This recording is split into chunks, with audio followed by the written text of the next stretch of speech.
welcome to the Astranti real-world industry analysis for the OCS pre-scene. Now today we're going to look at a very modest-sized ice cream business, Struans of Newland, as far as the pre-scene material is concerned. And I'm just going to put out a quick disclaimer. The document standalone will also contribute massively to your exam success. This video is purely to accompany it and sort of enhance the value you get from it. So I wholeheartedly recommend that you take a look at the full document as well. So we are a finance officer for Struans, and we're going to be supporting the SFO in producing annual budgets, monthly management accounts, and general information. But in terms of the industry, it's large. It's over £50 billion globally, and it is the largest industry in the umbrella dessert industry. But how did it get to the size where almost 10% of the United States cow milk production is dedicated solely to ice cream manufacture? Well, it has a very long history.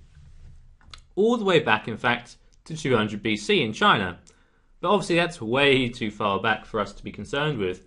The first modern ice cream production and sale begins in the late 17th century in France, and then it appears in much more regular circumstances with an ice cream stand in 1851. Following this, the ice cream cone has a very, very big influence on mass consumption. From 1888 to 1904, we have a very famous book of cookery and the 1904 World's Fair that popularizes the ice cream cone, makes it very accessible to the masses. In 1926, we see a move away from cutting ice and storing ice cream with literal physical ice. Instead, we have the continuous process freezer, and it gives birth to the modern day ice cream industry. But what we're really interested in, and what matters the most from this history section, is in fact the post-war era to the modern day. So, what happened? Well, it was increasingly cheap to acquire refrigeration, and this meant that the mass production of ice cream was far easier, and companies started sprouting left and right.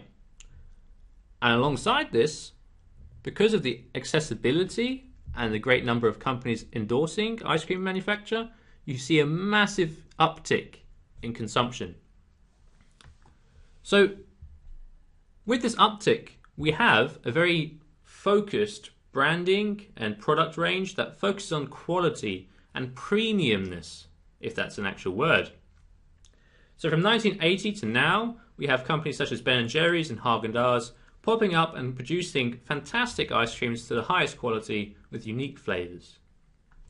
So what does this mean for our pre-scene? Well, the history, as you might have already guessed, is very much linked to consumer growth rather than the industry itself. This is because consumers were often denied access to ice cream just by how difficult it was to create. It was often reserved for the more wealthy. But we see in 1980 that the explosion of ice cream companies means that it's probably going to be a fairly crowded market, and as we move forward we will definitely see this. That the diverse range of ice cream products of premium and super premium are very popular alongside standard ice cream. And notably, Struans diversify into ice cream right at the moment in the 1980s, by which everyone else is getting into the market with their super premium products. So it makes a lot of sense for Struans to be following this trend. It was a new in thing, and premium products were very much the MO. So let's have a look at what kind of products are in the industry. Well, we have just regular plain ice cream, as you may expect. Then we also have snack pot varieties such as Kelly's of Cornwall's Mini Pot. We have the ice cream sandwiches, which have ridiculous names in some circumstances such as the Big Bopper. And then on top of this we have ice cream cones, as I'm sure we've all tried at least once. And then we have the Struans mainstay super premium ice cream. What this means is that it's often similar sizes to the standard premium ice creams, but it has a multiple flavor combination going on, and it has a wide variety of different ingredients going in. Also, on top of this are ice cream bars. Some of them look a bit like ice lollies, other of them are literally look a little bit like chocolate bars.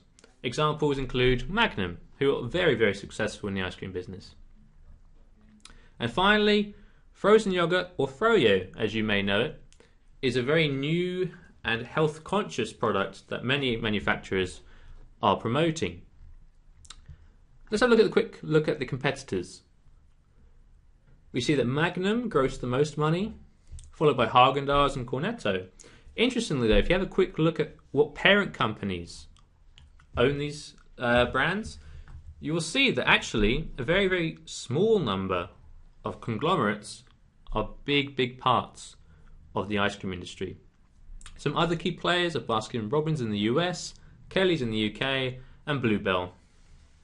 So, what's going on with products? Well, super premium flavors are what's going on.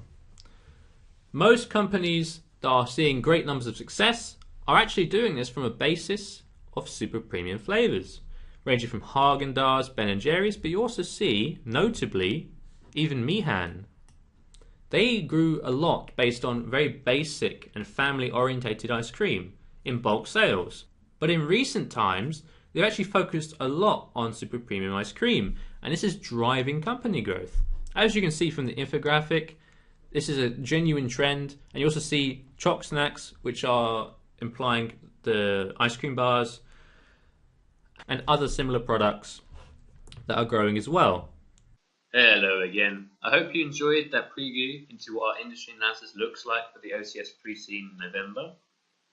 I just wanted to give a few moments on what else Astranti offer for aspiring students in the CIMA course.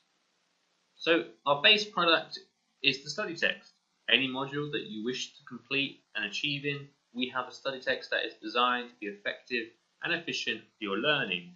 If you are more of a visual or oral learner, however, we do have course videos.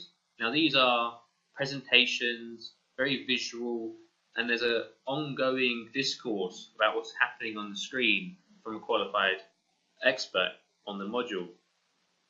So no matter what you need as a base learning material, Astranti have that. Following on from this, we have the pre-scene analysis. So this is a very focused product on scoring well on the very specific pre-scene material that is released in each semester.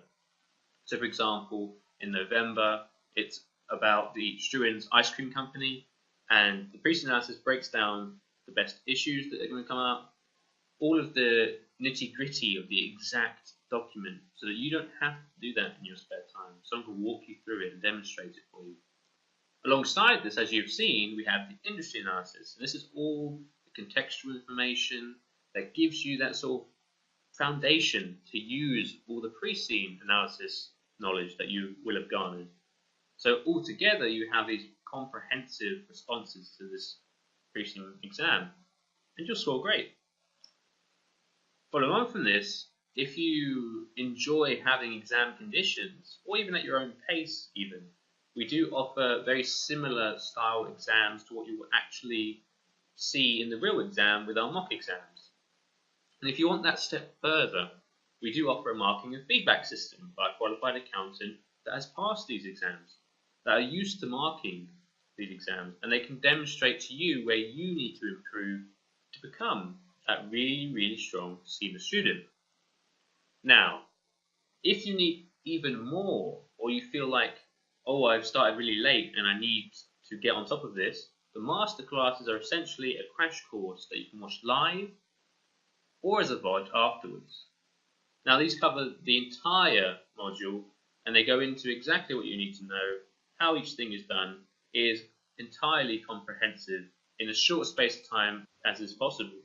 Now, on top of all of this, we have our pass guarantee system. If you're in the unfortunate event that you do fail your exams and you have completed a complete course with us at Astranti, we will offer you the next sitting free, because we strongly believe in our materials and your exam success with those materials. So thank you once again for listening to the industry analysis preview, and I wish you the best of luck in your exams, and I hope whatever you're looking for in terms of studying, I hope Astranti can be that company for you. Thank you.